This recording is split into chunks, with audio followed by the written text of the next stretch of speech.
اب میرا جسم میری مرضی، یہ تو بے تو کسی ایک بات ہے نا. اس نعرے میں تو مجھے وہ ایک فاشی نظر آتی ہے، ایک فاشانہ سوچا نہیں کہ بھائی عورت جو کرے اس کی مرضی ہے، نہ اس کو باپ روکے، نہ اس کو بھائی روکے، نہ اس کو کوئی بھی نہ روکے. میری مرضی ہے، جس کے ساتھ بھاگ جاؤں، جو مرضی کر لوں، جس کے ساتھ شادی کر لوں، جس کے ساتھ لو میرج کر لوں. ویلنٹائن منائے جا رہے ہوتے ہیں، یہ کیا جا رہا ہوتا ہے، عاشقی معشوقیاں چل رہی ہوتی ہیں. یعنی کہ اسے کوئی روکے ٹوکے نہ. اگر مرد کی بات کی جائے تو مرد تو آج تک بیچارہ چکی میں پسا جاتا ہے نا. اگر مرد کی بات کی جائے تو میرے خیال ہے اس کے پیدا ہونے پہ خوشی منائی جاتی ہے کہ لڑکا پیدا ہو گیا، تالیاں بجی، او جی فنکشن ہوتے ہیں، جشن ہوتے ہیں. اس کے بعد بیچارہ تھوڑا سا ہوش سنبھالتا ہے، اسکول جاتا ہے، اسے یہی تعلیم دی جاتی ہے. اتنا بڑا بیگ اس کے کاندھے پہ لادا جاتا ہے نا، تو اسے استاد یہی تعلیم دیتا ہے کہ ماں اور باپ کی خدمت کرنی ہے. پہلے باپ نہیں کہتا، باپ ماں نہیں کہتا، پہلے بھی استاد یہی کہتا ہے ماں اور باپ کی خدمت کرنی ہے. تو ماں کون ہے؟ ایک عورت ہے. ٹھیک ہے جی. پھر جب بیچارہ تھوڑا سا بڑا ہوتا ہے تو اس کے ذہن میں یہی ڈالا جاتا ہے کہ تم نوکری کرو گے، نوکر بنو گے، بادشاہ نہیں بنو گے یا وزیر نہیں بنو گے. اس کے دماغ میں یہی ڈالا جاتا ہے کہ آپ نوکر بنو گے، آپ ملازم بنو گے، آپ نے گھر کا بوجھ اٹھانا ہے. ٹھیک ہے جی. اب کیا بندہ کیا سوچ رکھے. پھر جب وہ تھوڑا سا بڑا ہوتا ہے بیچارہ، 16 یا 17 سال کا ہوتا ہے، تو پھر وہ ایک نوکری کرتا ہے یا کہیں ملازمت کرتا ہے یا کہیں شاگردی کرتا ہے. کس کے لیے کرتا ہے؟ گھر کا بوجھ اٹھانے کے لیے کرتا ہے. پھر جب اسے پہلی تنخواہ ملتی ہے، وہ 100 ہو، 500 یا 1000 ہو یا 10,000 ہو، وہ کس کے ہاتھ میں لا کے رکھتا ہے؟ وہ باپ کے ہاتھ میں نہیں رکھتا، وہ بھی ماں کے ہاتھ میں لا کے رکھتا ہے. ماں کون ہے؟ ایک عورت ہے. پھر تھوڑا سا جب بڑا ہوتا ہے، جب وہ خود 17-18 سال کا ہوتا ہے، تو پیچھے اس کی 3-4 بہنیں بھی نیچے ہوتی ہیں. ٹھیک ہے. بعد اسے یہ بتایا جاتا ہے کہ اب تم نے جو کمانا ہے ان بہنوں کا بھی بنانا ہے. میں نے ابھی خود بھی دیکھا ہے جن کی 6-6, 7-7 بہنیں اور اکیلا بھائی ہوتا ہے. پھر اس کے باپ کا سہارا بھی بننا ہوتا ہے، اسے ماں کا سہارا بھی بننا ہوتا ہے، اسے بہنوں کا سہارا بھی بننا ہوتا ہے، ان کی شادیوں کے لیے، ان کے جہیز کے لیے بھی. یعنی میں یہ کہہ رہا ہوں کہ مرد کی جو اپنی جو سوچ ہوتی ہے وہ ختم ہو جاتی ہے. بیچارے کا وہ اللہ معاف کرے گدھے والا کام ہوتا ہے کہ اس کے اوپر بوجھ، زندگی کا بوجھ لادا جاتا ہے. آج جو عورت کہتی ہے نا میرا جسم میری مرضی، تو کہاں وہ باپ کہاں گیا، وہ بھائی کہاں گیا جس نے ان کا بوجھ اٹھایا ہے، جتنا اس نے پال پوس کے بڑا کیا ہے. یہ جو آج جو گریجویشن کی ہوئی ہے، جن لڑکیوں نے تعلیم کی ہوئی ہے، کس نے کیا ہے؟ خود ان کی کوئی نوکری تھی؟ کوئی ان کے پلازے تھے؟ کیا ان کو کوئی حکومت سے فنڈ ملتا تھا؟ ان کے باپ بھائیوں نے ان کے اوپر پیسے لگائے ہیں نا ان کی تعلیم کے لیے نا، جنہوں نے بوجھ اٹھایا ہے. جب وہ بیچارہ جب نوکری پہ لگتا ہے، پھر وہ بہنوں کا بوجھ اٹھاتا ہے. پھر ابھی وہ 20-22 سال کا ہوتا نہیں، پھر اس کی شادی کر دی جاتی ہے. پھر 1-1.5 سال بعد اس کا بچہ ہو جاتا ہے. اس کے گھر میں بھی ایک بچی پیدا ہو جاتی ہے. مثال کے طور پہ کیا ہو گیا؟ وہ اپنے ایک لڑکی کا باپ بن گیا. پہلے وہ بیٹا تھا، پھر وہ بھائی تھا، پھر وہ ایک باپ بن جاتا ہے. پھر اس نے وہ سارا بوجھ اٹھانا ہوتا ہے. پھر وہ کیا، اس کی وہ ماں کی سوچ علیحدہ، بہنوں کی سوچ علیحدہ. پھر وہ ایک بیٹی کا باپ بنتا ہے، پھر اس بیٹی کی سوچ علیحدہ. پہلے بہنوں کا کیا، بیٹی کا کرنا پڑے گا. روڈوں پہ دھکے کھاتا ہے، چوک میں بیٹھا ہوتا ہے بیچارہ، مزدوری کے لیے بیٹھا. ہر بندے کی دکان تو نہیں ہے نا، ہر بندے کی نوکری بھی نہیں ہے نا. ان کا سوچو نا، جو بٹھے پہ کام کرتے ہیں، جو ریڑھا چلاتے ہیں، جو سریے کے گوداموں میں کام کرتے ہیں، جو فیکٹریوں میں کام کرتے ہیں، جن کی بامشکل بیچاروں کی تنخواہ 10-12 ہزار یا 15 ہزار ہوگی، جس میں بامشکل اپنی روٹی روزی چلاتے ہیں. پھر وہ اپنی گھر والوں کا بھی بوجھ اٹھاتا ہے، ماں کا، بہن کا، اپنی بیٹی کا. چلی مرد تو ہمیشہ جو نا وہ چکی میں پستا رہتا ہے. مرد کو کیا خوشی ملتی ہے؟ اگر اولاد اس کی نیک ہو جائے تو اس کو وہ خوشی مل جاتی ہے. اگر اسے کچھ اور سہولت اللہ کی طرف سے کچھ نعمت ملے تو ملے. دنیا تو اسے وہ ہمیشہ گالیاں اور تانے دیتی رہتی ہیں کہ مرد، ہاں 5 انگلیاں برابر نہیں ہے نا. جہاں برے ہیں وہاں اچھے بھی ہیں نا. اب اچھوں کو بھی تو گنو نا، کہ آپ نے بری چیز کو نظر انداز کرنا. اگر کچھ مرد غلط ہے تو ہم بھی عورتوں کے ساتھ ہیں کہ یار یہ اس نے جو غلط کیا ہے، جس نے ہماری بچی زینب کے ساتھ کیا تھا، جس میں اور بچی ہماری شامل تھیں، ہم نے تو یہ بھی مطالبہ کیا تھا کہ ان کو سرعام چوک پہ پھانسی دو بھائی. سعودیہ والا اسلامی قانون لاؤ بھائی، شریعت کا قانون لاؤ، تاکہ ان کے سر قلم کیے جائیں، پھانسی بھی نہ دی جائے، ان کو سنسار کیا جائے سرعام. تاکہ کوئی بھی دوسرا گناہ کرنے سے پہلے 1000 بار سوچے کہ اگر میں نے گناہ کیا تو یہ میرے ساتھ بھی ہوگا. تبھی قانون بنتے ہیں نا، تبھی اس پہ عمل ہوتا ہے، ڈر ہوتا ہے، خوف ہوتا ہے. ہماری قوم تو ہے ہی ڈنڈے والی. اور جو اگر اس نے بات کی ہے میر خلیل الرحمان، وہ تو ہیرو بن گیا میرے بھائی. ہماری نظر میں اس نے تو اسلام کا قد اونچا کر دیا کہ اس نے جو بات کی اس نے وہ حق سچ کی ہے. میں نے وہ جو انٹرویو دیکھا ہے جس پہ یہ مکالمہ ان کا چل چکا تھا، اس میں ایک سینیٹر بھی تھے، ایک مولانا بھی تھے ماشاءاللہ JUI کے. منصور علی خان وہ ماروی سرمد کو ڈیفینڈ کر رہے تھے، اگر آپ نے وہ بھی دیکھا ہے. میں نے منصور علی خان اینکر تھا ARY کا، میرے خیال کس کا اینکر ہے وہ ایکسپریس کا اینکر ہے، وہ بھی اس کو ہی ڈیفینڈ کر رہا ہے. میں نے آپ کو پہلے یہ بات بتائی ہے نا، ایک وکیل بھی ڈیفینڈ کر رہا تھا ماروی سرمد کو.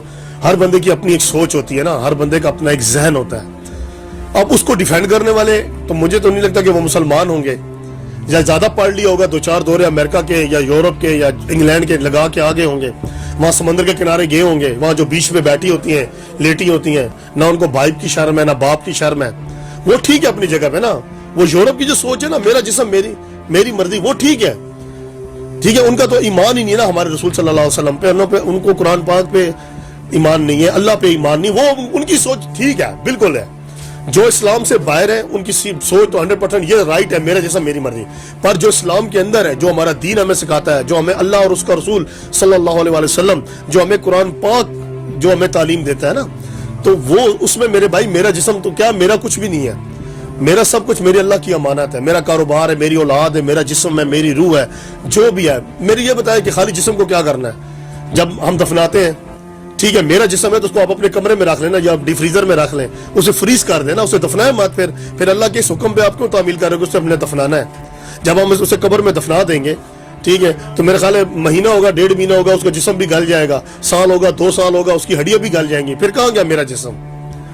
پھر میرا جسم کہاں گیا؟ مٹی میں مٹی ہو گیا نا. جسم تو مٹی کا تھا, ٹھیک ہے, اور مٹی اللہ کی تھی, روح اللہ کی تھی. تو سب کچھ جب اللہ کا ہے, جب میں جہاں انٹرویو دے رہا ہوں نا, تو میں کہوں جی یہ میں دے رہا ہوں, یہ میں تو نہیں دے رہا نا, یہ اوپر سے تحریر آ رہی ہے, ٹھیک ہے نا. یہ جو بیان ہوتا ہے, جو عقل ہے, مجھے اللہ نے دی ہے نا. اب میں کہوں کہ یہ دکان میں نے بنائی ہے, یہ میری دکان, میری مرضی نہیں ہے.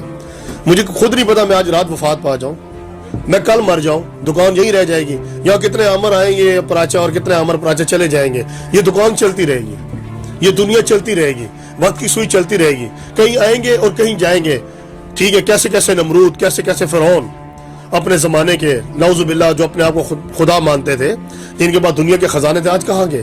آج ان کا کوئی نام لینے والا نہیں ہے نا. وہ بھی یہی کہتے تھے نا کہ ہم اوپر کچھ بھی نہیں, ہم ہی سب ہیں, ہم اس زمانے کے خدا ہے, نعوذ باللہ. تو وہ کہاں گئے؟ جب وہ مر مٹ گئے تو ہمارے جسم کی کیا اوقات ہے؟ تو ہمیں اپنی سوچ بدلنی ہوگی میرے بھائی. ہم ایک اسلامی جمہوریہ پاکستان میں رہتے ہیں نا, تو ہمیں اللہ اور اس کے رسول صلی اللہ علیہ وسلم کی اطاعت کرنی ہوگی. ہمیں جو ہمارے نبی پاک صلی اللہ علیہ وسلم نے بتایا ہے, جو ہمارے پیغمبروں نے ہمیں سکھایا ہے, ہم نے اس راہ پہ چلنا ہے. عورت ہے نا, عورت کا جب مثال کے طور پہ اس کا شوہر فوت ہو جاتا ہے, ایک میں مثال دیتا ہوں نا, عورت کا جب شوہر فوت ہو گیا, ٹھیک ہے, تو جب اس کے بعد عورت بیوہ ہو گئی, ٹھیک ہے, اس کی پھر عدت شروع ہوتی ہے, 3.5 یا 4.25 مہینے کی ہوتی ہے. اس میں بھی یہ اللہ تعالیٰ نے حکم فرمایا ہے کہ آپ بھائی, باپ, چاچا, ماموں, ان کو چھوڑ کر جن سے آپ کا نکاح جائز بنتا ہے نا, بشک وہ ماموں کا بیٹا ہے, بشک وہ چچا کا بیٹا ہے, بشک وہ بینوئی ہے, بشک وہ جیجا ہے, سانڈو ہے, جو رشتہ بھی ہے, آپ اس سے پردہ کرو گی. کتنا بڑا حکم ہے یہ میرے رب کا. اس سے بڑی بات کیا ہے؟ وہ عدت آپ پوری کرو گی, پھر آپ اپنی مرضی سے کسی سے بھی آپ شادی کر سکتی ہو. جب اللہ تعالیٰ نے اتنا پردہ فرما دیا, یہ بھی کہتے ہیں کہ نہ محرم کے عورت کے جنازے کو کندھا بھی نہیں دینا چاہیے. نہ محرم عورت کا جنازہ جا رہا ہے نا, تو سڑکوں پہ سارے عام وہ کندھا دیتے ہیں, نہیں, نہ محرم کو وہ کندھا بھی جائز نہیں ہے. پھر جب اسے دفنایا جاتا ہے, پھر بھی قبر کے ارد گرد چادر ہم لوگ ڈالتے ہیں کہ نہ محرم کی اس پہ بھی, میت پہ بھی نظر نہ پڑے. اس کے اپنے جو ہوتے ہیں, اس کے اپنے بھائی ہوتے ہیں, ماموں ہوتے ہیں, چاچو ہوتے ہیں, وہ عورت کو دفناتے ہیں لحد میں, قبر میں وہ اتارتے ہیں. سبحان اللہ. یہ ہمارا دین ہمیں یہ سکھاتا ہے.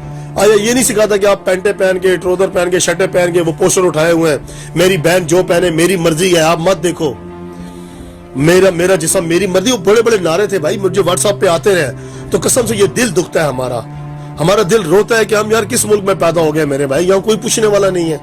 حتیٰ کہ میرے خیال ہے عدالت نے, ہائی کورٹ نے, سپریم کورٹ نے اس جملوں پہ پابندی بھی لگائی ہے. یہ کون سا معاشرہ ہے یار؟ مجھے تو اس کی کوئی سمجھ ہی نہیں ہے. ہم لوگوں کو دین کے بارے میں سمجھ نہیں ہے. تو کیا آپ کیا کہتے ہیں, آپ اس مارچ کے حق میں ہیں؟ بھائی میں اس مارچ کے حق میں ہی نہیں ہوں, میں اس بول کے حق میں ہی نہیں ہوں. میں کس طرح اس حق میں ہوں؟ میں مسلمان نہیں ہوں. میں نے تو پہلے کہا ہے کہ جو اس مارچ کے حق میں, وہ تو دین میں آتے ہی نہیں ہے, وہ دین سے باہر ہے. ان کا دین سے کوئی لینا دینا نہیں ہے میرے بھائی, اسلام سے کوئی لینا دینا. جو ماری سرمت کا ساتھ دے رہے ہیں نا میرے بھائی, وہ تو دین سے باہر ہے. میری طرف سے وہ فارغ ہے. انہیں اسرائیل بھیج دو یار, ڈائریکٹ ہی, امریکہ بھی نہیں بھیجو, اسے اسرائیل بھیج دو. وہ دین کے دائرے میں آتی ہی نہیں ہے. میر خلیل الرحمان نے کیا کیا نا, ایک وہ نہیں کہ ہم نے مرد کے حق میں بات کی ہے, اس نے اسلام کے حق میں بات کی ہے, دین کے حق میں بات کی ہے. کہ اس نے جو زبان, میں نے جو زبان بولی نا, میرے ماں باپ کی تربیت ہے, میرے استادوں کی تربیت ہے, میرا دین مجھے یہ سکھا رہا ہے کہ عورت کو چادر اور 4 دیواری کے اندر میں رہنا ہے, عورت کو پردے کے اندر رہنا ہے. جب عورت پردے سے باہر جاتی ہے, عورت نہیں رہتی, اس کے کئی نام ہو جاتے ہیں. وہ میں نہیں لینا چاہتا کہ کسی کا دل دکھے, ٹھیک ہے نا. تو میں وہ سب ہماری مائیں بہنیں ہیں, میں انہیں یہ مخاطب کر کے کہتا ہوں کہ خدا را پاکستان کو اور بدنام نہ کرو. اگر آپ کسی اور ایجنڈے پہ نکلی ہے نا تو مہربانی کرو, اگر نکلنا ہے نا آپ نے تو آپ دین کے رستے پہ چلو. نکلنا ہے دال آٹے چینی اور گھی کے لیے نکلو, آپ نہ نکلو. ہم ہیں, ہمارے اور بھائی بھی ہیں جو روڈوں پہ نکل سکتے ہیں. آپ کا کام روڈوں پہ آنا نہیں ہے, آپ کا نام ہے آپ گھر کو سنبھالیں. آپ کا کام ہے اپنے ماں باپ کی عزت کو سنبھالیں. یہ نہیں کہ آپ سڑکوں پہ آگے بینر لے کے اپنی ماں باپ کی عزت کو اچھالیں. ٹھیک ہے, خدا را آپ تھوڑا سا ایک کنٹرول کریں, سیلف کنٹرول اپنے آپ میں پیدا کریں, برداشت کا مادہ پیدا کریں. اگر کسی مرد نے کچھ غلط کیا آپ کے ساتھ نا, اس کے FIR درج کروائیں, جرگہ بٹھائیں, چادر اور چار دیواری کے اندر میں رہ کے کریں. سپریم کورٹ ہے, ہائی کورٹ ہے, ہماری عدالتیں ہیں, ہمارے جو ناظمین ہیں, چیئرمین ہیں, MNA MP علاقے کے جو بنے ہوتے ہیں سربراہ, ان کے پاس جائیں, کمپلین دیں.